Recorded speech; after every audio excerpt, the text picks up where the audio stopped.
అధ్యక్షులు గౌరవ ప్రిన్సిపల్ గారికి, అలాగే ఈ కార్యక్రమంలో ముఖ్య భూమిక పోషిస్తున్నటువంటి స్పెషల్ ఆఫీసర్స్ గారికి, అలాగే తహసీల్దార్ గారికి, ఎంపీడీఓ గారికి, పేరెంట్స్ కమిటీ సభ్యులకి, ఉపాధ్యాయులకు, ఉపాధ్యాయునిలకు, మెడికల్ స్టాఫ్ కి, అలాగే మండల అధికారులకు, ముఖ్యంగా ఇక్కడికి విచ్చేసినటువంటి తల్లిదండ్రులకు, విద్యార్థులకు, మీడియా సోదరులందరికీ కూడా ఈ శుభ సందర్భాన రాష్ట్ర ప్రభుత్వ పక్షాన ఈ కార్యక్రమంలో ఇన్వాల్వ్ అవుతున్నందుకు ధన్యవాదాలు తెలియజేసుకుంటా ఉన్నాం. ముఖ్యంగా నేను నిన్న అధికారులకు చెప్పడం జరిగింది, తల్లిదండ్రులను ఆహ్వానించండి, తల్లిదండ్రులతో కూడా మాట్లాడదామనేటువంటి విషయాన్ని అధికారులకు చెప్పడం జరిగింది. తదనుగుణంగా వాళ్ళను కూడా ఆహ్వానించడం జరిగింది. రాజాపేటలో ఈ ప్రాంగణంలో టెంట్ కింద మనమంతా కూర్చొని ఓవైపు తల్లిదండ్రులు, ఓవైపు అధికారులు, మరోవైపు విద్యార్థులు, మనమందరం కూడా ఇక్కడ ఎందుకు కూర్చున్నాం, దీని పర్పస్ ఏంది, దేనికోసం మనం ఈ కార్యక్రమం చేస్తా ఉంది రాష్ట్ర ప్రభుత్వం అనేది మనం మాట్లాడుకుంటే, విద్యార్థుల తల్లిదండ్రులు కూడా ఇక్కడికి చాలా మంది విచ్చేసినారు. ముఖ్యంగా రాష్ట్ర ప్రభుత్వం మీ పిల్లల్ని ఎలా పోషిస్తా ఉంది, మీ పిల్లలకి ఎలాంటి ఎడ్యుకేషన్ ఇస్తా ఉంది, ఎలాంటి ఆహారాన్ని సప్లై చేస్తా ఉంది, వాళ్ళ ఆరోగ్య సంరక్షణకు ఎలాంటి చర్యలు చేపడతా ఉంది, ఈ రాష్ట్ర ప్రభుత్వం ఏ రకమైనటువంటి సౌకర్యాలను ఇవాళ విద్యా వ్యవస్థల్లో కల్పిస్తా ఉందనేటువంటి అంశాలను తల్లిదండ్రులకు ఇక్కడ జరిగేటువంటి ప్రతి కార్యక్రమాన్ని వివరించాలన్న ఉద్దేశంతో ఈ కార్యక్రమాన్ని నిర్వహిస్తా ఉంది రాష్ట్ర ప్రభుత్వం. ఇంత మంచి కార్యక్రమం గతంలో నేను చాలాసార్లు గతంలో ఉన్నటువంటి రాష్ట్ర ప్రభుత్వానికి జర్నలిస్ట్ గా చాలాసార్లు విజ్ఞప్తులు చేసిన, విద్యా వ్యవస్థను మార్చాలి, గురుకులాల వ్యవస్థను మార్చాలి, వాళ్ళ కాస్మెటిక్ ఛార్జీలు పెంచాలి, వాళ్ళు తినేటువంటి తిండి ఆ ఇచ్చేటువంటి డబ్బు సరిపోదనేటువంటి చాలా సార్లు చెప్పడం జరిగింది. కానీ గతంలో మన పిల్లలకి చదువులకు మద్దతు ధర పెట్టాలి, మద్దతు కల్పించాలి, 3 పూటల కడుపు నిండా భోజనం పెట్టి నాణ్యమైన విద్య అందించాలని చెప్తే గతంలో ఎవరు పట్టించుకోలే. కానీ ఇవాళ తెలంగాణ రాష్ట్రంలో ప్రజాప్రభుత్వం ఏర్పడ్డ తర్వాత, మీ అందరి దీవెనతో ప్రజాప్రభుత్వం ఏర్పడ్డ తర్వాత ఈ పిల్లలకి గొప్ప విద్యను అందించి నాణ్యమైన భోజనం పెట్టి అత్యున్నత చదువులు చదివించాలనేది రాష్ట్ర ప్రభుత్వ సంకల్పం, గౌరవ ముఖ్యమంత్రి గారు తీసుకున్నటువంటి నిర్ణయం ఇది. ఇక్కడ నేను గాని ఉన్నటువంటి అధికారులు గాని అందరం కూడా ప్రభుత్వ స్కూళ్లలో చదివి ఇక్కడ వరకు వచ్చినటువంటి వాళ్ళమే. అప్పుడు చదువుకుందామన్న ప్రైవేట్ లేవు, గవర్నమెంట్ లో సీట్లు దొరికే పరిస్థితి లేదు. ఇప్పుడు నేను ఈ కళాశాలకు విచ్చేసి ఈ హాస్టల్ తిరుగుతున్నటువంటి క్రమంలో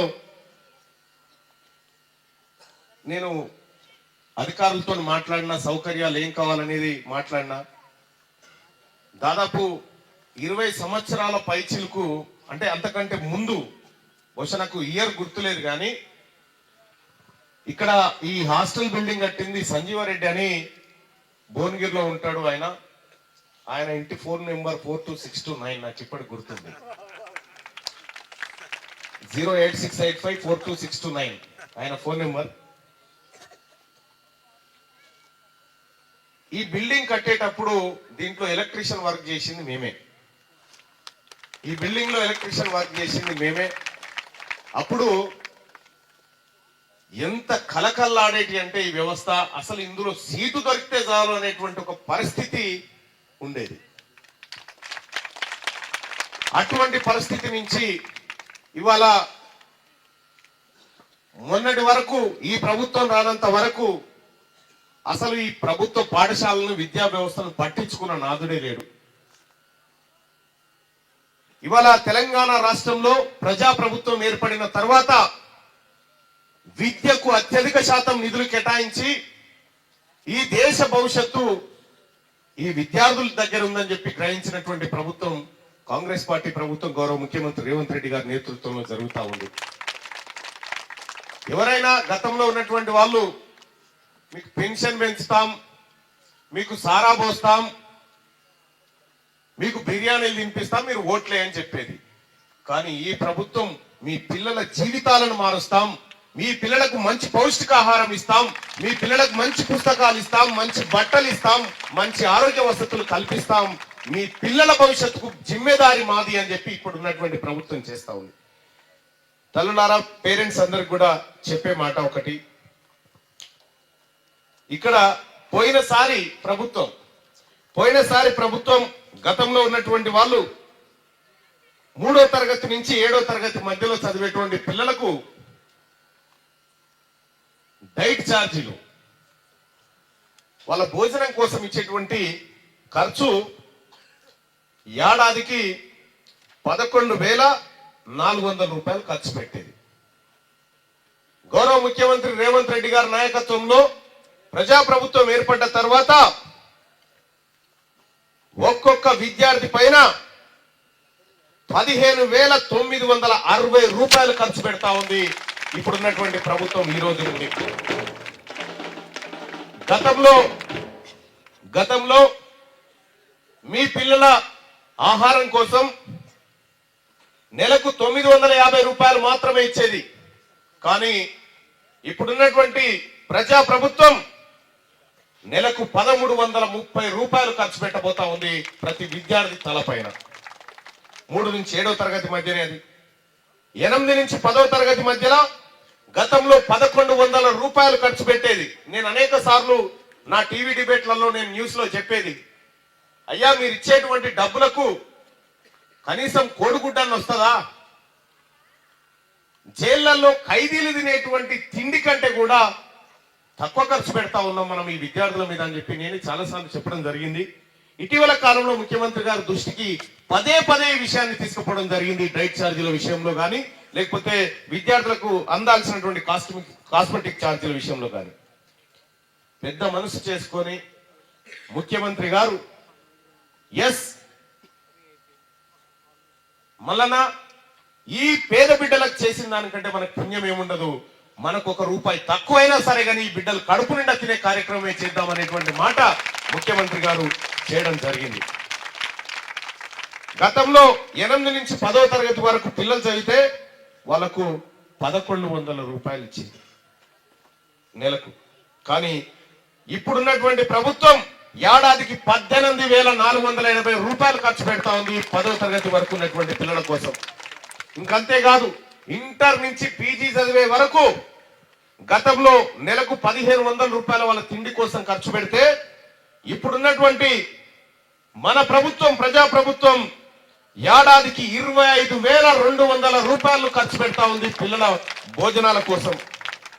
అలాగే ఇంకంతేకాదు, కాస్మెటిక్ ఛార్జీలు అంటే పిల్లలకు ఉండేటువంటి సోపులు కానీ, లేకపోతే హెయిర్ కటింగ్ కోసం కానీ, ఇతర వాటి కోసం పెట్టేటువంటి ఖర్చు. ఇవాళ గతంలో ఎంతుందో తెలియదు కానీ ఇవాళ ఒక సంతూర్ సోప్ కొనాలంటే కనీసం 20 రూపాయలు లేనిది సబ్బు రాదు. గత ప్రభుత్వం సబ్బు 55 రూపాయలలోనే సబ్బు కొనుక్కోమని చెప్పింది. 55 రూపాయలనే కరెంట్ ఏది నువ్వు హెయిర్ కటింగ్ చేసుకోమని చెప్పింది. బట్టల సబ్బు దాంట్లోనే తెచ్చుకోమని చెప్పింది. 55 రూపాయలలో ఏమొచ్చే పరిస్థితి లేకుండే. కానీ ఇప్పుడున్నటువంటి ప్రజా ప్రభుత్వం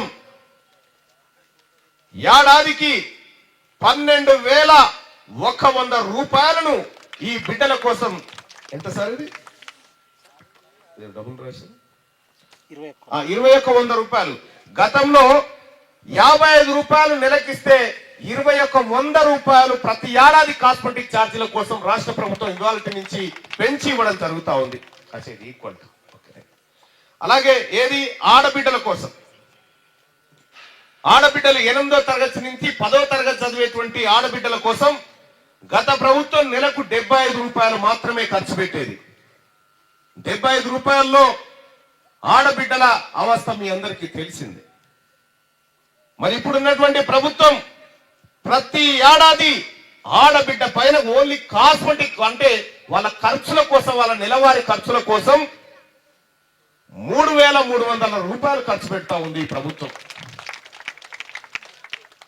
ఇట్లా విద్యార్థుల అవసరాలకు ఖర్చును పెంచింది, విద్యార్థులు తినే తిండి పైన ఖర్చును పెంచింది. ఈ రకమైనటువంటి కార్యక్రమంతో తెలంగాణ రాష్ట్రంలో కాంగ్రెస్ పార్టీ ప్రభుత్వం అధికారంలోకి వచ్చిన తర్వాత ఈ పిల్లలకు, ఎవరైతే హాస్టళ్లలో చదువుతా ఉన్నారో ఈ పిల్లలకు ప్రతి ఏడాది 470 కోట్ల రూపాయలను ఈ ప్రజా ప్రభుత్వం మీ బిడ్డల మీద ఖర్చు పెట్టబోతా ఉంది. 470 కోట్ల రూపాయలు. అలాగే గతంలో ఉన్నటువంటి వాళ్ళు కాంట్రాక్టర్లకు బిల్డింగ్ అయినా సార్ మాకు ఇంకా పైసలు సరిపోలేదంటే ఇది సరిపోకపోతే ఇంకా జనాన్ని తీసుకపో అని చెప్పేటోళ్ళు. కానీ మేమేమో ఆ బిల్డింగ్ కింద చదువుతున్నటువంటి బిడ్డల కోసం ఖర్చు పెడతా ఉన్నది మన తెలంగాణ ప్రభుత్వం. ముఖ్యమంత్రి గారికి, ఈ కార్యక్రమాన్ని తీసుకున్నటువంటి ముఖ్యమంత్రి గారికి చప్పట్ల ద్వారా మనమందరం కూడా ఒకసారి మన కృతజ్ఞతను తెలియజేయాల్సినటువంటి అవసరం ఉన్నది. 8 లక్షల మంది బిడ్డలు, 8 లక్షల మంది బిడ్డలకి ఇవాళ పౌష్టికాహారం అందించడం కోసం ప్రతి ఏడాది అడిషనల్ గా ఇప్పుడు పెట్టే ఖర్చుకు అదనంగా 470 కోట్ల రూపాయలను ఖర్చు పెడతా ఉంది ఈ ప్రభుత్వం. ఇంకా అంతేకాదు, ఇటీవల కాలంలో మీరు చూస్తా ఉన్నారు స్కిల్ యూనివర్సిటీని తీసుకొచ్చింది గవర్నమెంట్, అలాగే స్పోర్ట్స్ యూనివర్సిటీని తీసుకొచ్చింది గవర్నమెంట్. అంటే ఇవన్నీ రేపొద్దున ఈ పిల్లలు ఇందులో చదువుకొని బయటికి వస్తే వీళ్ళ నైపుణ్యాలను డెవలప్ చేయడం కోసం స్కిల్ యూనివర్సిటీ, అలాగే వీళ్ళేమైనా మంచి క్రీడాకారులుగా ఎదగాలనుకుంటే వీళ్ళ కోసం స్పోర్ట్స్ యూనివర్సిటీని కూడా తయారు చేసింది. ప్రిన్సిపల్ గారు చెప్తా ఉంటే నేను చాలా సంతోషపడతా ఉన్నా. ఈ కళాశాల, ఈ పాఠశాల నుంచి అండర్-17 నుంచి నేషనల్స్ కి ఆడినటువంటి పిల్లలు 2 ఉంటే అండర్-19 నుంచి 3 పిల్లలు సెలెక్ట్ కావడం జరిగింది. ఆ ఫిజికల్ డైరెక్టర్ గారికి, కోచ్ కూడా కృతజ్ఞతలు తెలియజేస్తా ఉన్నాం. ఇంకంతేకాదు IIT Indian Institute of Technology, ఇందులో సీటు సాధించాలంటే హైదరాబాద్ లో పెద్ద పెద్ద కోచింగ్ సెంటర్లలో కుస్తీ పడతా ఉంటారు పిల్లలు. లక్షలకు లక్షలు పోసి ఖర్చు పెట్టినా కూడా ఆ పిల్లలకు సీట్లు రావు. కానీ ఇక్కడ మన ప్రభుత్వ పాఠశాలలో చదువుతున్నటువంటి పిల్లలు దాదాపు 4 విద్యార్థులు ఇండియన్ ఇన్స్టిట్యూట్ ఆఫ్ టెక్నాలజీలో సీట్లు సాధించినటువంటి పిల్లలు మన కళాశాల నుంచి ఇక్కడ ఉన్నారు. ఇందులో చదివేటువంటి ఐఐటిలో చదివేటువంటి పిల్లలకి, ఇక్కడ మన ఇండియాలో ఐఐటిలో చదివేటువంటి పిల్లల్ని అమెరికా ఇట్లా ఎదురు చూస్తూ ఉంటారు. అందులోకి రాగానే ఎత్తుకొని పోవడానికి లక్షలాది రూపాయలు, కోట్లాది రూపాయల జీతం ఇచ్చి మన పిల్లల్ని వాళ్ళు హైర్ చేసుకొని పోతా ఉంటారు ఐఐటిలో. ఇంకా అంతేకాదు, ఎంబీబీఎస్ సాధించినటువంటి పిల్లలు 12 మంది డాక్టర్లను ఈ తెలంగాణ రాష్ట్రానికి ఇచ్చింది ఈ పాఠశాల, కళాశాల. కాబట్టి ఇంకా అంతేకాదు, 2023-24 ఎస్ఎస్సిలో 100%, 100% మంది పిల్లలు ఎస్ఎస్సిలో ఉత్తీర్ణత సాధించినారు. అలాగే ఇంటర్మీడియట్ లో బైపీసీలో కూడా 100% సాధించినారు. ఎంపీసీలో కొద్దిగా ఏదో 5 సప్లిమెంటరీలో మళ్ళీ పాస్ అయ్యి అది కూడా 100% రావడం జరిగింది. తల్లిదండ్రులారా, ఒక మాట చెప్తా ఉన్నాం మేము, ఇక్కడ ఉన్నటువంటి ప్రిన్సిపల్ గాని, ఇక్కడ చెప్పేటువంటి టీచర్లు గాని వెల్ క్వాలిఫైడ్ టీచర్స్. వీళ్ళందరినీ రాష్ట్ర ప్రభుత్వం ఇక్కడికి పంపించింది అనేక పరీక్షల ద్వారా ఎంపిక చేసి ఈ రాష్ట్రంలో అత్యున్నత విద్యా ప్రమాణాలు కలిగినటువంటి టీచర్లను తీసుకొచ్చి ఇక్కడ పెట్టింది రాష్ట్ర ప్రభుత్వం. మనం ప్రైవేట్లోకి పంపుతా ఉంటామమ్మా. ప్రైవేట్లో ఎవరు చదువు చెప్తారు? వీళ్ళతోని పోటీ పడి జాబు రాక మిగిలిపోయిన వాళ్ళు ప్రైవేట్లో చెప్తా ఉంటారు. అక్కడ చెప్పే చదువుకు ఇక్కడ చెప్పే చదువుకు చాలా తేడా ఉంటుంది తల్లి. ఇక్కడ ఉన్నటువంటి టీచర్లు చాలా ట్రైనింగ్ శిక్షణ పొందినటువంటి వాళ్ళు, అత్యుత్తమమైన టీచర్లు ప్రభుత్వ పాఠశాలలో కానీ ప్రభుత్వ కళాశాలల్లో కానీ ఉంటారు. ఇప్పుడు తీన్మార్ మల్లన్న, నేను ఒక 20 సంవత్సరాల క్రితం ఇదే రాజాపేటలో ఉన్నటువంటి ఈ హాస్టల్లో ఎలక్ట్రిసిటీ వర్క్ చేసినటువంటి నేను వరంగల్, నల్గొండ, ఖమ్మం 34 అసెంబ్లీ నియోజకవర్గాల ప్రజల చేత ఎన్నుకోబడినటువంటి ఎమ్మెల్సీగా నేను ఇక్కడ నిలబడ్డా అంటే నాకు ప్రభుత్వ పాఠశాలలు పెట్టినటువంటి భిక్ష ఇదంతా. ప్రభుత్వ పాఠశాలలు, ప్రభుత్వ ఉపాధ్యాయులు నేర్పించినటువంటి విద్యాబుద్ధులతోనే నేను ఇక్కడి వరకు రాగలిగిన. కాబట్టి ప్రభుత్వ విద్య చాలా గొప్ప విద్య. మన సర్కారు బడి అంటే ఏమనుకుంటాం, కానీ సర్కారు బడిలోనే అత్యద్భుతమైన విలువలు దొరుకుతాయి, అత్యద్భుతమైనటువంటి విద్య దొరుకుతుంది. మీకోసం అమ్మా, మీరు ఓటేస్తున్నందుకు, ప్రభుత్వానికి మీరు ఓటేసినందుకు మీ పిల్లల భవిష్యత్తును తీర్చిదిద్దాలనేది ప్రభుత్వ సంకల్పం. అంటే మీరైనా కూడా అదే కదా చేసేది, పిల్లలు బాగుపడాలని. అందులో సగం భారాన్ని రాష్ట్ర ప్రభుత్వం మోస్తా ఉంది మీ పిల్లలను బాగు చేయడం కోసం. ఆ రకమైనటువంటి కార్యక్రమాలు ఇవాళ రాష్ట్ర ప్రభుత్వం తీసుకొని ముందుకు పోతా ఉంది. నేను ఒకటి చెప్తా, మన ఇంటికాడ మన పిల్లలకి పొద్దుగల నాస్టా లాంటివి చేస్తాం, టిఫిన్ చేస్తాం.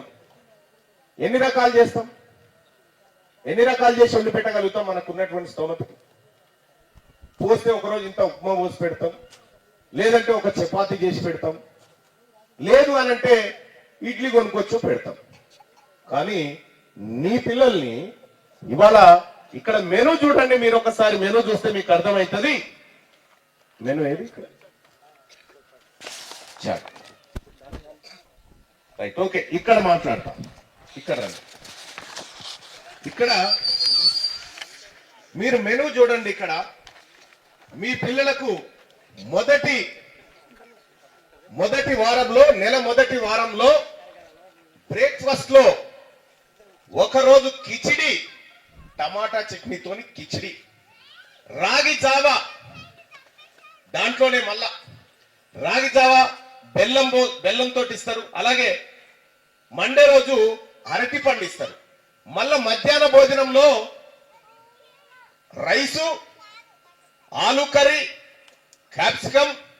ఆలు క్యాప్సికం, ఆ తర్వాత పాలకూర పప్పు, నెయ్యి, రసం, పెరుగు, మళ్ళా ఆనియన్ బాయిల్డ్ ఎగ్ కర్రీ. అంటే కోడిగుడ్ల కూర వండి పెడతా ఉన్నది సోమవారం రోజు రాష్ట్ర ప్రభుత్వం మీ పిల్లలకి. అలాగే మళ్ళా సాయంత్రం శనిగలు, ఉడకబెట్టినటువంటి శనిగలు ఈ రాష్ట్ర ప్రభుత్వం మీకు అందిస్తా ఉంది. ఇక రాత్రికి మళ్ళీ అన్నం, కర్రీ, చిక్కుడుగాయ కూర, సోమవారం రోజు చిక్కుడుగాయ కూర, మళ్ళా పుదీనా కొత్తిమీర చట్నీ, మళ్ళా సాంబారు, క్యారెట్, టమాటా, సోరకాయ అన్ని వేసి సాంబారు, ఆ తర్వాత బటర్ మిల్క్ కూడా. ఇవి ఒకరోజు సోమవారం రోజు ఇచ్చేటువంటిది ఇది. మళ్ళా మంగళవారం రోజు మీ పిల్లలకు ఇడ్లీ పెట్టబోతుంది ప్రభుత్వం, సాంబార్ ఇడ్లీ. పాలు, స్వచ్ఛమైన పాలిచ్చి ఆ పాలల్లో బూస్ట్ పౌడర్ కలిపి మరీ ఇవ్వబోతా ఉంది మీ పిల్లలకి రాష్ట్ర ప్రభుత్వం. అలాగే జామ పండు కానీ, ఏది బ్రేక్ టైంలో జామ పండు కానీ, అరటి పండు కానీ మళ్ళీ ఇవ్వబోతా ఉంది. మళ్ళా లంచ్కి వచ్చేసరికి మళ్ళా నిన్న తిన్న మెనూ ఉండదు. రైస్ ఉంటది, బీట్రూట్ కర్రీ ఉంటది, దోసకాయ పప్పు ఉంటది, నెయ్యి, రసం, పెరుగు, మళ్ళా ఉడకబెట్టిన గుడ్డు. ఇది మంగళవారం రోజు మధ్యాహ్నం. ఇది బుధవారం రోజు మధ్యాహ్నం మళ్ళా బగారన్నము, చికెన్ కర్రీ, చికెన్ కర్రీ, ఆ తర్వాత కుర్మా, వెజిటేరియన్ వాళ్ళకి కుర్మా చేసిస్తారు, సాంబారు, మళ్ళా పెరుగు. ఇదే గురువారం రోజు రైస్ ఉంటది, క్యారెట్ కర్రీ ఉంటది, టమాటా పప్పు ఉంటది, ఆ తర్వాత గీ ఉంటది, రసము, పెరుగు, మళ్ళా బాయిల్డ్ కర్రీ, ఏది egg curry, fried boiled egg curry చేస్తారు. ఇక అలాగే శుక్రవారం మధ్యాహ్నం కూడా రైస్ ఉంటది, చామగడ్డ కూర ఉంటది, కందగడ్డ ఉంటది, మునగాకు పప్పు ఉంటది, గీ ఉంటది, రసము, కార్డు, బాయిల్డ్ ఎగ్ కర్రీ. మళ్ళా నీకు ఎగ్ అన్న ఉంటది, చికెన్ అన్న ఉంటది. ఇవి కాకుండా ఫ్రైడే అయిపోయింది కదా, సాటర్డే తీసుకోండి. సాటర్డే తీసుకుంటే రైస్ ఉంటది, బెండకాయ కూర ఉంటది, కర్రీ, గీ ఉంటది, రసం ఉంటది, పెరుగు ఉంటది, tomato boiled egg curry, tomato with egg కలిపి ఎగ్ కర్రీ చేసి పెడతారు. ఇక మొదటి వీక్ లో సండే రోజు పొద్దుగాల పూరి పెడతారు చోలే మసాలా తోటి. మళ్ళా బ్రేక్ లో అరటి పండిస్తారు. మధ్యాహ్నం లంచ్ టైంకి బగారా రైస్ పెట్టి, మటన్ కూర పెట్టి, అలాగే మరి మటన్ తినని పిల్లలకు మిల్ మేకర్ కర్రీ కూడా చేసి పెడతా ఉంది రాష్ట్ర ప్రభుత్వం. సాంబారు, కార్డు, మటన్ భోజనము ప్రతి నెల అందించేటువంటి కార్యక్రమాన్ని రాష్ట్ర ప్రభుత్వం చేసింది. మనమన్నా ఇంటికాడ ఇన్ని రకాల వంటలు మన పిల్లల కోసం చేయం. ఇది ఒక వీకు. మళ్ళా రెండో వీక్ లో కిచిడి విత్ టొమాటా చట్నీ, రాగి జావా ఇవన్నీ ఇస్తారు. ఆ తర్వాత బ్రేక్ఫాస్ట్ లో మళ్ళొక రోజు బ్రేక్ఫాస్ట్ లో మంగళవారం బ్రేక్ఫాస్ట్ ఏం చేస్తారు? పొద్దుగాల నాస్టా ఇడ్లీ విత్ సాంబార్, మళ్ళా పాలు, బూస్ట్ కల్పిస్తారు. ఆ తర్వాత బుధవారం రోజు ఏది చింతపండుతో చేసినటువంటి పులిహోర, నువ్వుల పొడి, ఆ తర్వాత మళ్ళా పాలు, మళ్ళా బూస్ట్ కల్పిస్తారు. ఆ రోజు ఇక గురువారం రోజు బోండా, వడ విత్ పల్లి చట్నీ తోటి, మళ్ళా రాగి జావిస్తారు మళ్ళా ఆయన. ఆ తర్వాత శుక్రవారం రోజు ఉప్మా, బాంబే రవ్వ పెట్టి ఉప్మా విత్ పుట్నాలు ఉంటాయి, పుట్నాల చట్నీ, రాగి జావా మళ్ళీ ఇస్తారు. ఆ తర్వాత సాటర్డే శనివారం రోజు జీరా రైస్ ఇస్తారు విత్ టొమాటో చట్నీ, మళ్ళా పాలు, మళ్ళా బూస్ట్ కల్పిస్తారు. ఇక చపాతీ, మళ్ళా ఆలు కుర్మా చపాతీ ఆదివారం రోజు అందిస్తారు. ఇట్లా బ్రేక్ఫాస్ట్ లో కూడా ఇవాళ ఇచ్చింది మళ్ళా రేపు ఇయ్యరు, ఇవాళ ఇచ్చినటువంటిది మళ్ళా రేపు ఇయ్యకుండా ప్రతిరోజు మార్చి మీకు కొత్తదనాన్ని, మీ పిల్లలకు పౌష్టికాహారాన్ని ఒక వీక్ లో ఇస్తా ఉన్నాం. మళ్ళా వారంలో అది ఒక వారం అయితే ఇక రెండో వారంది చూడండి. రెండో వారంలో కూడా రైసు, ఆలు వంకాయ, తోటకూర పప్పు, రసము, కార్డు, ఆనియన్ ఎగ్ కర్రీ. ఇట్లా ఎగ్ కర్రీని కూడా ప్రతిరోజు ఎగ్ ఉండేటట్టుగా ఎగ్ కర్రీ ఉంది. మళ్ళీ మటన్ ఎప్పుడు ఇస్తాం సార్? ఎవ్రీ సండేనా? రైట్. నెలలో 2 సార్లు మటన్ బగారా రైస్ పెట్టి మటన్ పెడతా ఉన్నాం పిల్లలకి. ఆ తర్వాత చికెన్ కూడా నెలలో ప్రతి బుధవారం, 4 బుధవారాలు ఉంటే 4 బుధవారాలు చికెన్ పెడతా ఉన్నాం. సో ఇట్లా మెనూనంతా కంప్లీట్ గా మార్చి, ఈ మెనూను కూడా ఏ ఫైన్ రైస్ తో ఉండాలి, ఎట్లా వండాలి, ఎంత క్వాలిటీలో ఉండాలి, పిల్లగాడికి ఎట్లా పెట్టాలనేటువంటి ప్రతి లెక్కను ఈ చాటు ద్వారా రాష్ట్ర ప్రభుత్వం, మీ తల్లిదండ్రులారా మీకు చెప్పమని రాష్ట్ర ప్రభుత్వం ఇక్కడ చెప్పింది. ఎందుకంటే మా పిల్లలు ఏం తిన్నారో, ఏం చేసిరో అనేది కాకుండా బాధ్యత గల ప్రభుత్వం మీ పిల్లలకు మేము ఏం చేస్తా ఉన్నాం అనేటువంటి జవాబుదారితనంగా మీ ముందు పెడుతున్నటువంటి లెక్క ఇదంతా. అలాగే విద్యార్థులారా, మీరు కూడా ఎక్కడెక్కడో దూరం నుంచి వచ్చినారు. ఇక్కడ పెడుతున్నటువంటి ఆహారం ఇది ప్రిన్సిపల్ గారి జేబు నుంచి కాదు, నా జేబు నుంచి కాదు, ఇంకొకరి జేబు నుంచి కాదు. మీ తల్లిదండ్రులు కట్టినటువంటి పన్నుల నుంచే డబ్బు తీసుకొచ్చి మీకు అన్నం పెడుతుంది రాష్ట్రం. అంటే ఈ సొమ్ము ఎవరిది? గట్టిగా చెప్పాలి, ఎవరిది? మీదే. ఇది ఈ డబ్బు మీదే. మీ డబ్బునే మీకోసం ప్రభుత్వం ఖర్చు పెడతా ఉంది. కాబట్టి మీరు అన్నం మిగిలిపోయినా, పడేసినా, ఏదైనా ఖరాబు చేసినా ఎవరి సొమ్ము ఖరాబు చేసినట్టు? ఎవరి సొమ్ము? మన సొమ్ము ఖరాబు చేసుకున్నట్టు. కాబట్టి మీకు గతంలో మటన్ పెట్టేదా? ఇప్పుడు ప్రభుత్వం మటన్ పెడుతుందా? 2 సార్లు మటన్ పెడతా ఉంది నెలలో ప్రభుత్వం. మరి మన కోసం పౌష్టికాహారాన్ని రెడ్ మీట్ ని మన కోసం ఇస్తున్నటువంటి ముఖ్యమంత్రి గారికి చప్పట్లు కొట్టనవద్దా? నెలకు 4 సార్లు chicken, egg curry, egg, puri, bajji, upma, ఇన్ని రకాలైనటువంటి పౌష్టికాహారాన్ని గతంలో మీకు తక్కువ పైసలు రాష్ట్ర ప్రభుత్వం తక్కువ ఇచ్చేది. గతంలో ఉన్నటువంటి వాళ్ళు తక్కువ డబ్బులు ఇవ్వడం వల్ల మీకు కొరత ఆహారం పెట్టేది. కానీ ఇప్పుడు తెలంగాణ ప్రభుత్వం మీకు ప్రతి ఏడాది మీకోసం 470 కోట్ల రూపాయలను అదనంగా ఖర్చు చేసి మీకు మంచి భోజనం పెడతా ఉంది. ఇక మీరు చేయాల్సిందల్లా మంచిగా చదువుకొని గొప్పగా మీ తల్లిదండ్రులకు ఈ రాష్ట్ర ప్రభుత్వానికి పేరు తెచ్చే విధంగా మీ అందరూ మంచిగా చదువుకోవాలి. ఓకేనా? సో గతంలో ఉన్న వాటికంటే ఇప్పుడు ఏమైనా తేడా కనిపిస్తుందా? ఉందా? ఉంది కదా? అంటే గతంలో ఉన్న భోజనం కంటే ఇప్పుడున్నది తేడా ఉంది కదా?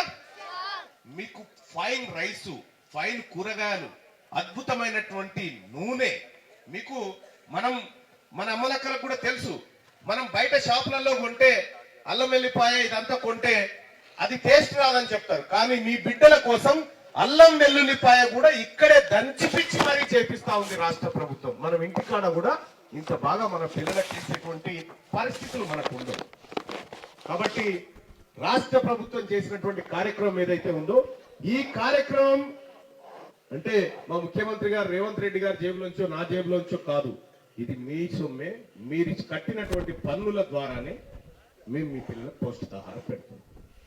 సో కాబట్టి మీరు కూడా మీ గ్రామాలలో చెప్పండి, నా కొడుకు గొప్ప భోజనం తింటా ఉన్నాడు, నా కొడుకు పౌష్టికాహారం తింటా ఉన్నాడు, నా పిల్లలు బాగా చదువుతున్నారని చెప్పి మీరు గ్రామాలలో చెప్పండి. ప్రభుత్వ పాఠశాలలో ప్రభుత్వంలో మీరు పిల్లలకు కూడా చెప్తా ఉన్నా, శ్రీ చైతన్యలో నారాయణలో కూడా పెట్టరు. ఇట్లా అర్థమైందా? శ్రీ చైతన్య నారాయణలో కూడా పెట్టరు. మీరు గర్వంగా చెప్పండి, నేను గవర్నమెంట్ స్కూల్ బిడ్డని, గవర్నమెంట్ స్కూల్ విద్యార్థిని గర్వంగా చెప్పుకోండి. మన దాంట్లో ఉన్న భోజనం అక్కడ ఉండదు, మన దాంట్లో ఉన్న చదువు అక్కడ ఉండదు, మన దాంట్లో ఉన్నటువంటి ఫ్రీడమ్ అక్కడ ఉండదు, మన దాంట్లో ఉన్నటువంటి టీచర్లు అక్కడ ఉండరు, ఎవ్వరు ఉండరు. మన దాంట్లో ఉన్న గ్రౌండ్ శ్రీ చైతన్యకి గ్రౌండ్ ఉంటుందా? ఉంటుందా? మనకుంది. కాబట్టి మనమందరం కూడా ఇదంతా కూడా మీదే, మీ తల్లిదండ్రుల ప్రాపర్టీ, ఇదంతా ఎవరిదో కాదు, మీదే. మీరు వేసేటువంటి ఏది ఒక చిన్న టాబ్లెట్ అయినా కూడా అది మీదే. ఇక మీది ఇట్లా ఉంటే గౌరవ ప్రిన్సిపల్ గారికి కూడా చెప్తా ఉన్నా, మీరు నా దృష్టికి 2 అంశాలు తీసుకొచ్చినారు. ఒకటి, ఆ డైనింగ్ హాల్ రెనోవేషన్ కావాలని ఒకటి చెప్పినారు. రెండోది ఏది ఒక వాటర్ది ఆర్ఓ అయితే వెంటనే మీకు మండే కల్లా అయిపోతుంది. ఆర్ఓ నేను నా ఫ్రెండ్ ద్వారా ఫ్రీగా పెట్టిస్తా ఉన్నా, ఇక్కడ గవర్నమెంట్ తో సంబంధం లేదు. రెండోది అది ఒకటి, ఇంకా ఏమున్నాయి సార్? డ్రైనేజీ వ్యవస్థకు సంబంధించి నేను స్పెషల్ గా గవర్నమెంట్ విద్య పట్ల మీ అందరి పట్ల గౌరవ ప్రేమ ఉన్నటువంటి వ్యక్తిగా 4 రోజుల లోపల ఆ కార్యక్రమం చేసి మీ చేతిలో పెడతాను, ముఖ్యమంత్రి గారితో మాట్లాడని చెప్పి మీ అందరికీ తెలియజేసుకుంటూ, అలాగే మీకు ఏ సమస్య ఉన్నా కూడా మీరు నిర్భయంగా ప్రభుత్వాన్ని అడగొచ్చు. గతంలో అడిగితే ఏమనుకుంటారో అనే ప్రాబ్లం ఉండొచ్చు, కానీ ఇక్కడ ఉన్నది మా పిల్లలు, ఇక్కడ ఉన్నది మా బిడ్డలు ఉన్నారు, వీళ్ళ భవిష్యత్తు కోసం మీరు ఉన్నారు. కాబట్టి మీరు నిర్భయంగా మా అధికారుల దానికి కానీ ఉన్నతాధికారులకు కానీ మా దృష్టికి కానీ తీసుకురావాల్సిందిగా రిక్వెస్ట్ చేసుకుంటూ, అలాగే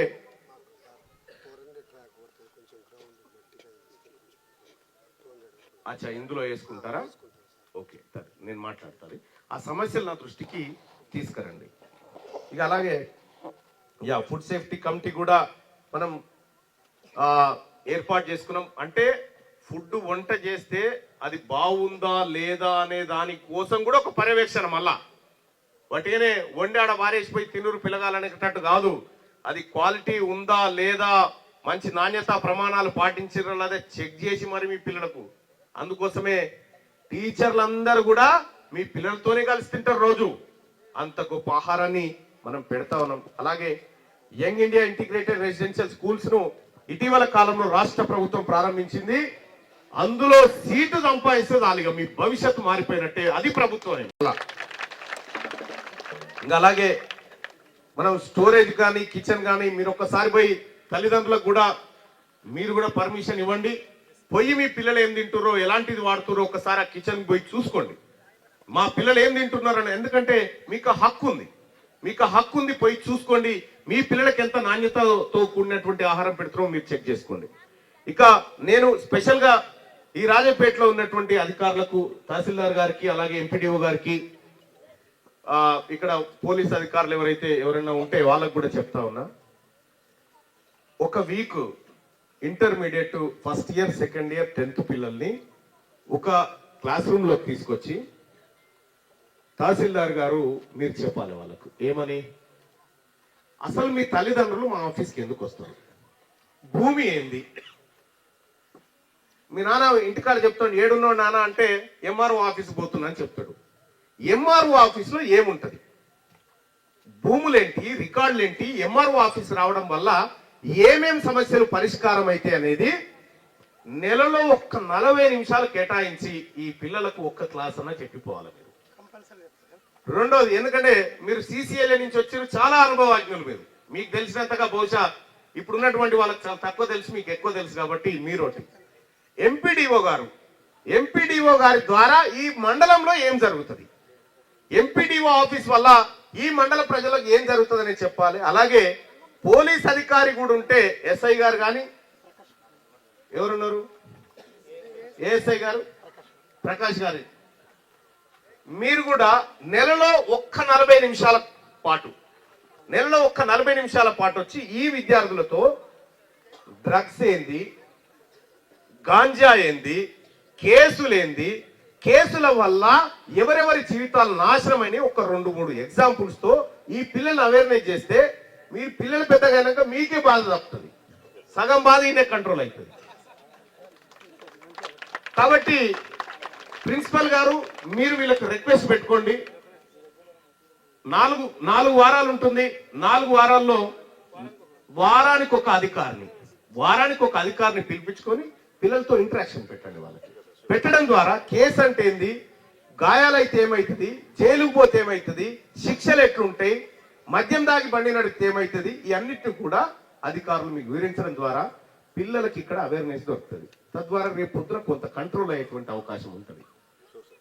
సో పిల్లల్లో కూడా ఒక భరోసా, అంటే ఇది ప్రైవేట్ స్కూళ్ళలో సాధ్యపడేది. ఇంత ఉన్నతాధికారులు వీళ్ళందరూ వచ్చి వీళ్ళకి చెప్పేటువంటి అవకాశం ఉండదు ప్రైవేట్ లో, ఓన్లీ గవర్నమెంట్ లోనే ఉంటది. అది గవర్నమెంట్ స్కూల్లో సత్తాగా ఉండాలి. ఎస్, నేను పంపితే మా పిల్లల్ని గవర్నమెంట్ స్కూల్ పంపాలని చెప్పి తల్లిదండ్రులు కూడా అనుకోవాలి. ఆ విధంగా మనమంతా ముందుకు పోవాలని చెప్పి అందరికీ తెలియజేస్తూ, ఇంత చక్కటి కార్యక్రమాన్ని రాష్ట్ర ప్రభుత్వం నిర్వహించినందుకు రాష్ట్ర ప్రభుత్వ మహానాయకుడు ముఖ్యమంత్రి రేవంత్ రెడ్డి గారు, అలాగే మనందరికి కూడా మన ప్రియతమ సోదరుడు బీర్ల ఐలయ్య గారు, ఇక్కడ లోకల్ ఎమ్మెల్యే, ఆయన కూడా విద్యావంతుడు, ఆయనకు కూడా ప్రభుత్వ విద్య పట్ల చాలా ప్రేమ ఉన్నటువంటి వ్యక్తి బీర్ల ఐలయ్య గారు, ఎమ్మెల్యే గారు. ఆయన కూడా మీకు ఏ అవసరాలు ఉన్నా, ఆయన కూడా ఏది కాదనే వ్యక్తి కాదు. ఆయనను కూడా ఏమైనా అవసరాలు ఉంటే ఆయన ద్వారా మీరు ముందుకెళ్ళొచ్చు. నేను కూడా ఐలన్న గారికి చెప్తా, ఎందుకంటే ఈ ఆలేరు నియోజకవర్గానికి ఒక ఆణిముత్యం అటువంటి బిడ్డ బీర్ల ఐలయ్య గారు, ఈ విద్యావంతుడు రావడం మనందరికి అదృష్టం. కాబట్టి మనమందరం కూడా అటు ఎమ్మెల్యే గారు కానీ ఇటు నేను కానీ మీకు ఎల్లప్పుడూ అందుబాటులో ఉంటా అని చెప్పి తెలియజేసుకుంటూ, ఇప్పటికే చాలా ఆలస్యం అయిపోయింది. సో మీ అందరితో కలిసి, తల్లిదండ్రులతో కలిసి కూడా మేమందరం భోజనం చేయాలి. ఆ భోజనం వివరాలన్నీ మీరు మళ్ళీ మాకు ఫీడ్బ్యాక్ ఇవ్వాలి. అంతకంటే ముందు ఒక్కసారి ఏమైనా మైక్ ఇస్తే, ఇక్కడ తల్లిదండ్రులు ఎవరన్నా మీరు మాకేమైనా చెప్పాలనుకుంటున్నారా? ఒకరిద్దరు మైక్, ఒకటి ఈ వైర్ది నాకు ఇవ్వండి, వైర్లెస్ వాళ్ళకి. ఎవరన్నా మాకేమైనా చెప్పాలనుకుంటే చెప్పండి అమ్మా. రాష్ట్ర ప్రభుత్వం మాట్లాడాలి, ఇవ్వండి.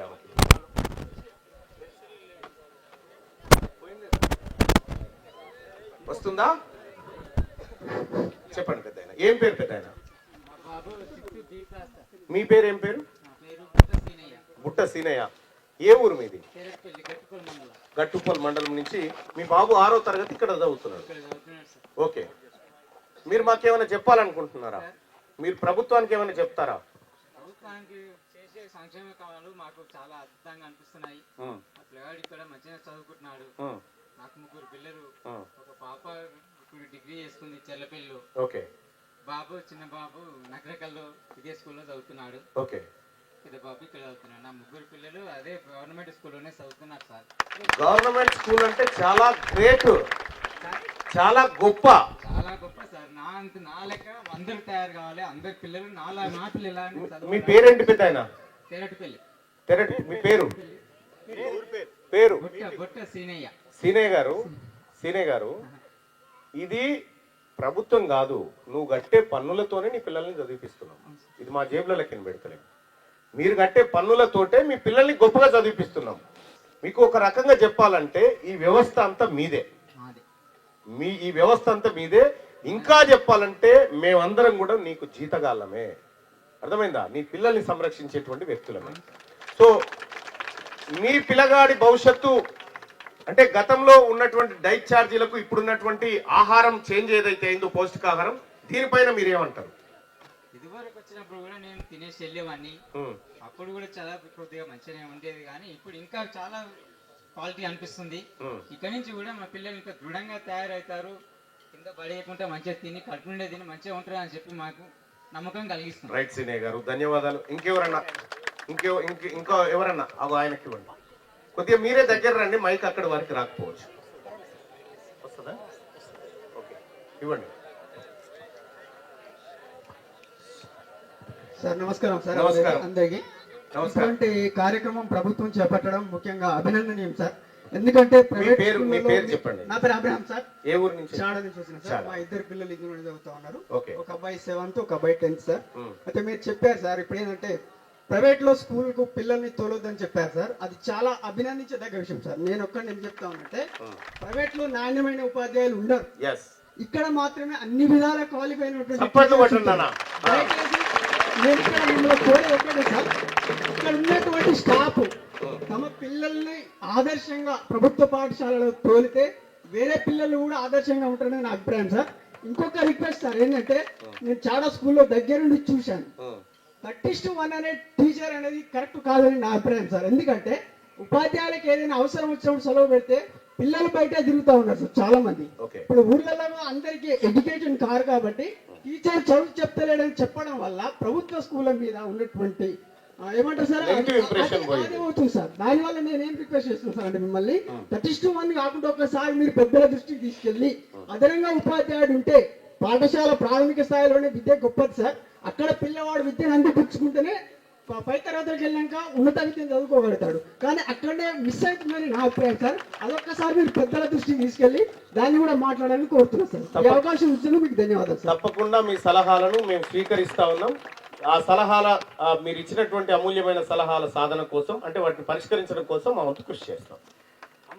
ఇంకెవరైనా మహిళా సోదరి మనలు ఎవరైనా మీ పిల్లల గురించి మాట్లాడండి అమ్మా. ఇవ్వండి అమ్మకి, ఇవ్వు. గతంలో ఏముండే, ఇప్పుడు ఎలా ఉంది? ఎప్పుడైనా ప్రభుత్వం వచ్చి మీ దగ్గర మిమ్మల్ని కూర్చోబెట్టి మీ పిల్లలకు మేము ఏం చేస్తున్నామని గతంలో చెప్పారా, లేకపోతే ఇప్పుడు ఎట్లా ఉంది చెప్పండి. చాలా బాగుంది సార్. ఇప్పుడు ఈ ప్రిన్సిపాల్ వచ్చినాక ఇంకా చాలా మారింది. ఓకే.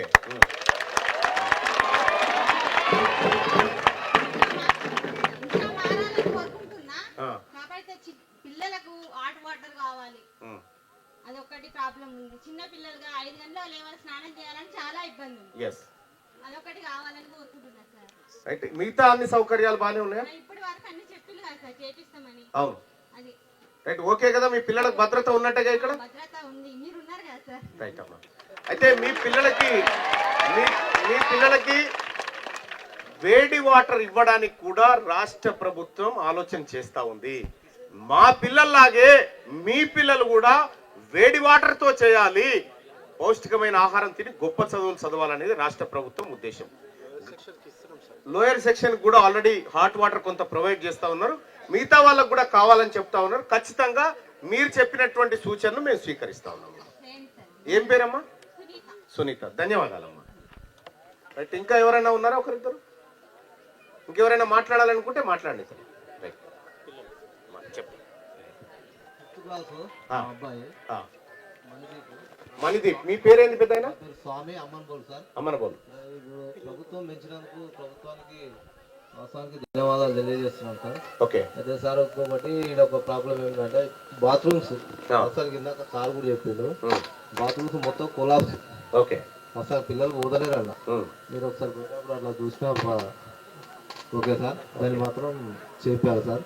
మీకు కూడా సార్ అడగగానే వాటర్ ఇచ్చినందుకు మీకు ప్రత్యేకమైన ధన్యవాదాలు sir. Thank you sir. Okay. ఆ బాత్రూమ్ల సమస్యను కూడా 100% పరిష్కరించే ప్రయత్నం చేస్తాం. Thank you sir. ఓకే. ఆ drainage system plus bathroom the రెండు మీ సలహాను స్వీకరిస్తా ఉన్నాం. అతి త్వరలోనే అది ఆ సమస్యను పరిష్కరిస్తాం. సార్ ఇక్కడికి వచ్చిన వాళ్ళకి అందరికి మీ పేరు పెద్దయినా?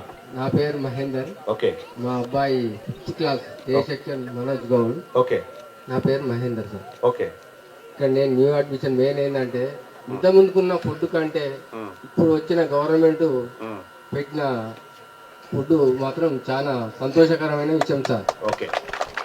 ఇక్కడ మెయిన్ బాత్రూంలో ఒకటి చేపిస్తామన్నందుకు చాలా మీకు హృదయపూర్వకంగా నమస్కరించి. ఓకే. Thank you. విద్యార్థులు ఎవరైనా మాట్లాడతారా?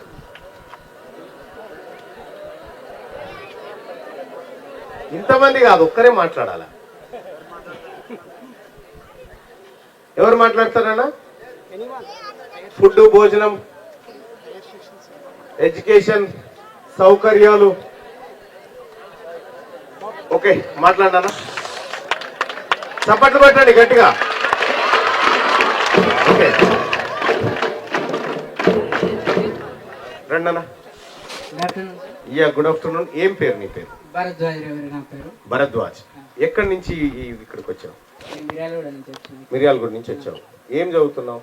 ఫస్ట్ బైపీసీ చదువుతున్నాను. First BiPC. ఇక్కడికి అంటే మిగతా చోటికి ఇక్కడికి ఉన్న తేడా ఏంది? అసలు నిజంగా చెప్పాలంటే ఫస్ట్ ఆఫ్ ఆల్ మిమ్మల్ని నేను చాలా చూశాను మీ వీడియోలు.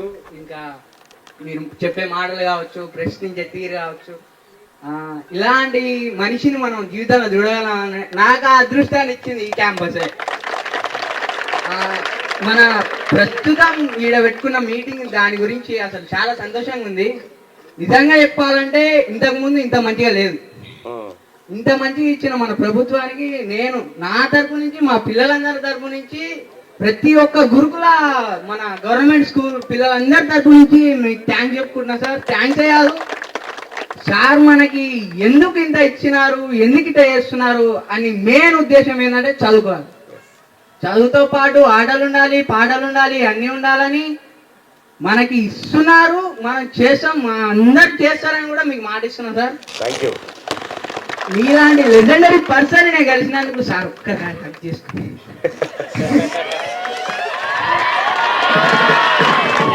Thank you sir. Thank you sir. Okay. ఇంకా ఎవరైనా మాట్లాడతారా? ఇంకెవరైనా? ఓకే, మాట్లాడండి.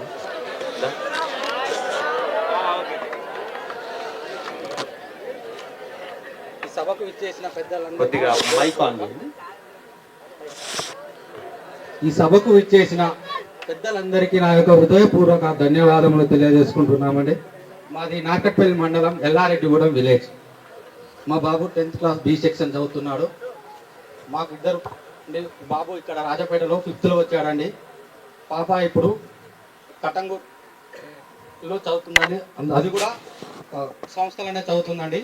మా బాబు ఇంత ముందు కూడా 12th బెటాలియన్ గవర్నమెంట్ స్కూల్లోనే చదివాడండి. అప్పటికి 5th వచ్చినప్పటికీ ఇప్పటికీ చాలా పరిణామాలు అంత ముందుకు వేరే విధంగా ఉండే, ఇప్పుడు చాలా మారినాయండి.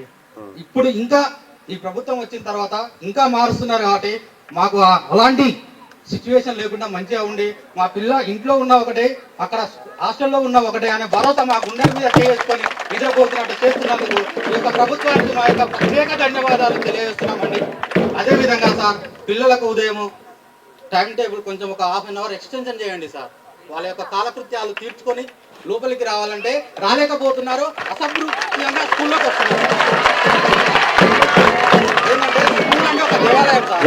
మనం దేవాలయానికి పోతప్పుడు మనం ఎంత శుభ్రంగా తయారైపోతామో అదే విధంగా పిల్లలు కూడా ఉదయం స్కూల్లోకి బయలుదేరాలంటే గుడిలోకి వెళ్ళినట్టు వెళ్ళాలి. కాబట్టి ప్రతి ఒక్క విద్యార్థి పరిశుభ్రంగా పాఠశాలకు హాజరు కావాలి. అంటే ఒక కొద్దిగా టైం టేబుల్ కొంచెం పెంచండి సార్. కొంతమంది చేయట్లేదు సార్.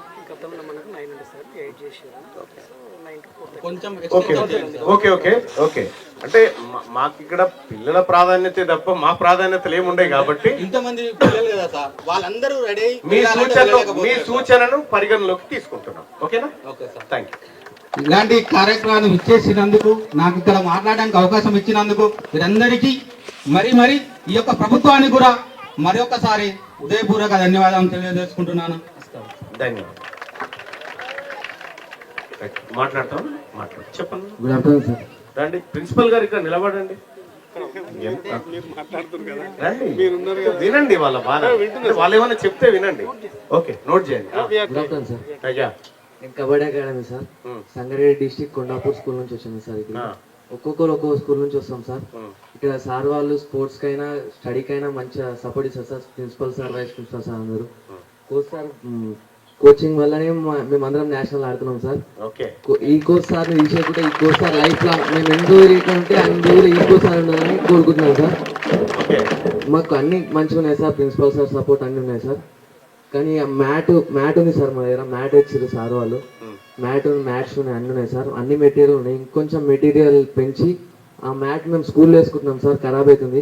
ఒక ఇండోర్ లాంటిది ఇస్తే ఈ నుంచి నేషనల్ ఆడి మంచిగా ఇంటర్నేషనల్ ఆడి దాకా పోతామని అంటున్నాం సార్. అదొకటి. నువ్వు అడగడం 100% కరెక్ట్. ఎందుకంటే రాష్ట్ర ప్రభుత్వం స్పోర్ట్స్ యూనివర్సిటీనే పెడతా ఉంది. కాబట్టి స్పోర్ట్స్ యూనివర్సిటీకి రావాలంటే మీకు సౌకర్యాలన్నీ సమకూర్చితేనే మీరు అక్కడ దాకా రాగలుగుతారు. కాబట్టి నేను రాష్ట్ర ప్రభుత్వానికి మొన్ననే ముఖ్యమంత్రి గారికి నివేదన చేసిన సార్, మన గవర్నమెంట్ సిస్టంలో పిల్లలకి స్పోర్ట్స్ ఎడ్యుకేషన్ ఎప్పుడు అంతుందంటే పీడి గారు 11-12 సంవత్సరాలకు ఆ వయసులో అంతా ఉంది కదా, 11-12 సంవత్సరాలకు అంతా ఉంది. అదే మనము ప్రైమరీ లెవెల్లో 5-6 సంవత్సరాలకే కనుక వాళ్ళకి స్పోర్ట్స్ ఎడ్యుకేషన్ కూడా యాడ్ అయితే ఒలింపిక్ లో కనిపింది అద్భుతమైన పథకాలు వస్తాయి మనకి. ఇదే విషయాన్ని ముఖ్యమంత్రి గారికి చెప్తే ముఖ్యమంత్రి గారు కూడా సానుకూలంగా స్పందించి స్పోర్ట్స్ సౌకర్యాలు పెంచడానికి ఆయన ఆలోచన చేస్తా ఉన్నారు. మీరు ఏదైతే చెప్పారో ఇండోర్ కావాలని చెప్తా ఉన్నారు. ఇటీవల మీ జెడ్పిహెచ్ఎస్ మాదాపూర్ లో నేను రాష్ట్ర స్థాయి కబడ్డీ పోటీలు అండర్-17, అండర్-14 నిర్వహించడం జరిగింది. అంటే ఒక ప్రభుత్వ పాఠశాలలో ఈ స్థాయిలో గేమ్స్ ఉంటాయా? ఇంటర్నేషనల్ లెవెల్లో నిర్వహించిన అక్కడ దాదాపు 30 లక్షల రూపాయలు ఖర్చు పెట్టి ఇక్కడ వచ్చిరా మాదాపూర్కి వచ్చి ఆడిన పిల్లలు ఉన్నారు. ఎవరైనా ఇట్రా ఇట్రా ఇట్రా నాన్న. ఎప్పుడైనా ఎన్ని రోజుల నుంచి కబడ్డీ ఆడుతున్నావు? ఎప్పుడైనా ఆ స్థాయిలో క్రీడలు జరగడం చూసినావా? చెప్పండి అన్న. ఫస్ట్ టైం సార్ మా స్టేట్ మీట్. అండర్-17 ఫస్ట్ టైం స్టేట్ మీట్ పోవడం అది ఒకటి. సౌకర్యాలు ఎట్లుండే అక్కడ? Super sir, super. నేషనల్ లో కూడా చాలా జరగలేదు సార్. నేషనల్ లో కూడా ఇంతవరకు అట్లా పెట్టలేదు సార్. అవునా? చాలా బాగా జరిగినాయి. అచ్చా, నీ పేరేందన్నా? దేవరాజ్. దేవరాజు. వీడు చాలా టెక్నికల్ ప్లేయర్. వీడు చాలా బాగా ఆడతాడు. నేను ప్రత్యేకంగా ఉండి ఈ అబ్బాయిని చూసి వీడిని సెలెక్ట్ చేయండి అని చెప్పిన ఆ సెలెక్షన్స్ లో. చాలా మీ కోచ్ ఎవరో కానీ నాకు నీ పేరు మర్చిపోయిన పవన్ గారు ఎంత అద్భుతమైన క్రీడాకారుడు అంటే ఈ అబ్బాయి. మీరు ఇంకొంచెం సాన పెడితే అసలు మామూలుగా కాదు ఆ అబ్బాయి. నేను ఇతను ఎల్లో కలర్ టీ షర్ట్ వేసుకున్నావు కదా, నువ్వు వరంగల్ నుంచి ఆడినావా? ఎందుకు? హెచ్జిఎఫ్ అనేది ఇక్కడ చదువు మనం ఏ స్కూల్ అయితే చదువుతామో ఆ స్కూల్ నుంచి రిప్రజెంటేషన్ చేయాలి. వరంగల్ డిస్ట్రిక్ట్ A2 నగరం. ఓకే. నేను వచ్చేసి కోచింగ్ ఇక్కడ 30 అకాడమీస్ ఉంటాయి సార్. ఓకే. ఏ స్కూల్ అయితే హైలీ క్వాలిటీ మంచి ప్లేయర్ ఉండి సెలక్షన్ ట్రయల్స్ పెట్టుకుంటాం. మాకు ఇప్పుడు మొన్న మాకు ఇక్కడ జోనల్ లెవెల్ స్పోర్ట్స్ మీట్ జరిగింది. మళ్ళీ నెక్స్ట్ మాకు 18th స్టేట్ మీట్ జరుగుతుంది. ఇలా ఎవరైతే హై క్వాలిటీ ప్లేయర్స్ వాళ్ళని సెలక్షన్ చేసుకుని తీసుకుని వస్తాం. మా సెక్రటరీ గారు కానీ, మా స్పోర్ట్స్ ఆఫీసర్ గారిని, మాకు ఇంకున్న మా సోషల్ వెల్ఫేర్ లో ఉన్న ప్రిన్సిపాల్ కానీ, జెబ్రో మేడం కానీ, జెడ్ఏసీ జోనల్ స్పోర్ట్స్ ఆఫీసర్ కానీ ప్రతి ఒక్కరు సపోర్ట్ చేయటం వల్లనే ఇవాళ ఈ పిల్లలు స్కూల్నే నేషనల్ ఆడుతారు సార్. ఒక డిగ్రీ చదివే పిల్లగాడు కూడా నేషనల్ ఆడాడు సార్. అసలు నేను ఈ అబ్బాయి రైడింగ్ పోతే నేను షాక్ అయినా. సార్ 10th క్లాస్ లో ఈయన డేట్ ఆఫ్ బర్త్ 2009 అంటే అప్రాక్సిమేట్ 14 సంవత్సరాల వయసులో ఇప్పటికి తను 2 నేషనల్ ఆడింది సార్. అవును. నా కాడ ఉన్న 40 మంది పిల్లలు కూడా నేషనల్ కాదు సార్. ఇప్పుడు నా కాడ నందకిషోర్ అనే ఒక అబ్బాయి సార్, నేషనల్ కాదు సార్, నేషనల్ లో బ్రాంజ్ మెడల్ తెలంగాణకి కెప్టెన్ చేసి తను మొన్న మనకి లాస్ట్ ఇయర్ అండర్ 17 లో నేషనల్ లో బ్రాంజ్ మెడల్ తెచ్చిండు. నేను ఇక్కడికి వచ్చి 2 years అయింది సార్. నేను NIS లో డిప్లొమా చేసింది సార్. నేను బెంగళూరులో స్పోర్ట్స్ అథారిటీ ఆఫ్ ఇండియాలో ట్రైనర్. నేను గతంలో ఉస్మాన్ యూనివర్సిటీలో MSc చేసింది సార్. ఉస్మాన్ యూనివర్సిటీకి రిప్రజెంట్ చేసిన, కోచ్ చేసిన ఉస్మాన్ యూనివర్సిటీ మెడలిస్ట్ నేను. నా డిగ్రీ నిజాం కాలేజ్ సార్. నేను అక్కడి నుంచి మన స్పోర్ట్స్ ఆఫీసర్ రామలక్ష్మి నేను అంటే నీ పర్ఫార్మెన్స్ అంతా ఇందులో కనిపించింది. ఎందుకంటే మీ పర్ఫార్మెన్స్ ఇందులో కనిపించింది. ఒకసారి తల్లిదండ్రులారా, ఒకసారి ఈ అబ్బాయి చూసినారు కదా, ఈ అబ్బాయి కబడ్డీ ఎంత అద్భుతంగా ఆడుతాడంటే, నేను మా విలేజ్ లో మొన్న ఇటీవల కాలంలోనే కబడ్డీ నిర్వహించిన. కబడ్డీ అంటే అట్లా ఇట్లా కాదు, ప్రో కబడ్డీని తలదనేటట్టు నిర్వహించిన అక్కడ కబడ్డీ పోటీలు. అందులో అద్భుతంగా ఈ పిల్లవాడు ఆడితే ఈ పిల్లల ప్రతిభ చూసి ప్రతి మ్యాచ్ కి బెస్ట్ ప్లేయర్ కి 10,000 రూపాయలు ఇచ్చిన. నేను ప్రతి మ్యాచ్ కి ఇచ్చిన అంటే ఎంత, అక్కడ వీళ్ళకు భోజనాలు ఏర్పాట్లు అన్ని చేయడం జరిగింది. వీళ్ళని ఎందుకు ఇప్పుడు ప్రోత్సహిస్తున్నామంటే రేపు రాబోయేటువంటి స్పోర్ట్స్ యూనివర్సిటీలో లేకపోతే రాబోయేటువంటి ఒలింపిక్స్ లో ఈ పిల్లలు మెరవాలి, ఈ పిల్లలు ఈ దేశానికి పేరు తేవాలనేటువంటి ఉద్దేశంతో చేయడం జరిగింది. చాలా అద్భుతమైనటువంటి పర్ఫార్మెన్స్ ఉన్నటువంటి పిల్లవాడు ఇక్కడ ఉన్నారు. అలాగే ఈ కోచ్ కూడా ప్రత్యేకంగా అభినందనలు తెలియ. మీకు శ్రీ చైతన్యలో నారాయణలో ఇటువంటి పొరను ఒక్కరిని తీసుకురాదు. ఇక ఈ బడి మూసేతాం చూపిస్తే ఒక్కడుండడు, ఆడ ఒక్కడుండడు. బాయిలర్ కోళ్ళు పెరిగినట్టు పెరుగుతారు ఆ పొరగాలు. మన పిల్లలు చాలా అద్భుతంగా ఈ దేశంలో మనమంతా గర్వపడేటువంటి క్రీడాకారులుగా ఉన్నారు ఇక్కడ. సో కాబట్టి మీరు కూడా మీ కోచ్ ఎంత అద్భుతమైన కోచయ్యా, ఎంత పెద్ద విద్యా సంస్థల్లో చదివచ్చాడో ఆయనను వాడుకోండి. మీరు కూడా గొప్ప గొప్ప క్రీడాకారులుగా మారండి. ఈ రాష్ట్ర ప్రభుత్వం ఎప్పుడు మీకు అండగా ఉంటది. తల్లిదండ్రులారా, ఈ రాష్ట్ర ప్రభుత్వం మీ ముందు నిర్వహించినటువంటి ఈ కార్యక్రమంలో మీరు అంటే మీ ఒపీనియన్ ఏంది? మీరు ఓకేనా? ఈ రాష్ట్ర ప్రభుత్వం చేసిన కార్యక్రమాన్ని మీరు అంగీకరిస్తున్నారా? ఒకసారి చేయలేబట్టి రాష్ట్ర ప్రభుత్వానికి తల్లిదండ్రులారా, మీ పిల్లలకు మేము మంచి భోజనం పెడుతున్నందుకు మీ నుంచి మాకు యాక్సెప్టెన్సీ దొరికితే చాలు. అలాగే పిల్లలకు కూడా ఇప్పుడు రాష్ట్ర ప్రభుత్వం పెడుతున్నటువంటి ఈ మటన్, చికెన్ మంచి భోజనంతో మీకు సంతృప్తేనా? చేయలేబట్టి చెప్పండి అన్న. బాగుందా? ధన్యవాదాలు అందరికీ. ఇక మిగతా కార్యక్రమాన్ని అధ్యక్షులు